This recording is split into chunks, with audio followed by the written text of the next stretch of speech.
My background really has been a lobster fisherman and then started off at Laphroaig. I have done all the jobs and became distillery manager on January the 19th, 2006, 2:45 p.m. I was a lobster fisherman for 7 years and I took a pay cut to come and work at Laphroaig actually. And you couldn't get a mortgage being a self-employed at that time, so hence why I take the pay cut, get a mortgage. A house does come with a job in the end, so I didn't even need a mortgage after all that time. What was it I loved about being a fisherman? Summer's days, long sunny days, catching lobster and just having fun. We just had fun with it. We just made the most of it. My brother still is a fisherman, yet he did not give it up, and he owns his own boat now and he fishes for scallops. I don't go out very often actually, but I'm hoping tonight he's actually going to bring me a feed of scallops and I will give him a bottle of whisky.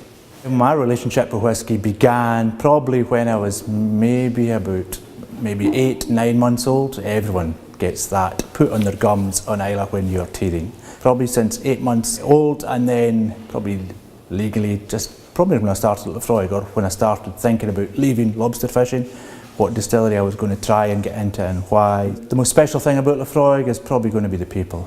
We've got guys here working from 2 years like Nick right through to James, who is now in his 43rd year. So these people will pass on the traditions and will keep me right and I'll keep them right, and we all want what's best for Laphroaig and we're all very proud to work for Laphroaig. Well, most people think I'm sitting in a warehouse all day pulling the bungs out of casks and tasting my own.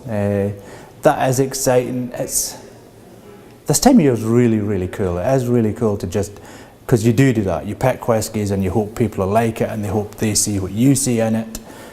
So it's good to get that exchange again. It's just all about that kind of building relationships, building friendships. So that's probably the best bit. What do I love about my job the most? That's a really hard question. It can be giving people a whisky that they'll never taste again, a single cask, and seeing their faces.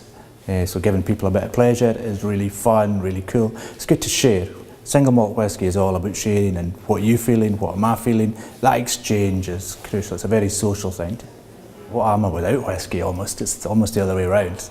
It's just everything. It's everything I focus on pretty much most of every day. It's hard work. Being a distillery manager, it's not easy, but it's very rewarding in so many other ways as well. So it's pretty much all of my focus. Yeah, the expansion plans are ongoing. It's a big project that's on this year.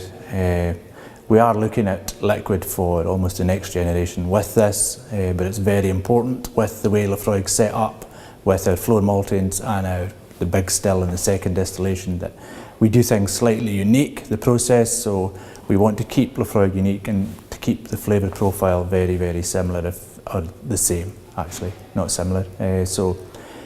There's a lot of work going on in the background before we take the steps to increase the capacity, and we will involve probably our consumers in that as well. The increase in capacity hopefully will be at minimum 25, but we could go to 100%. It just depends on what way we're going to do the expansion. So it's just, these are the decisions that will hopefully come to a head by the end of this year. And then it's really exciting. It is really, really exciting, but equally it's a lot of responsibility too, and we have to make sure that we don't do it lightly and make sure we do what's best for the long-term future of the distillery.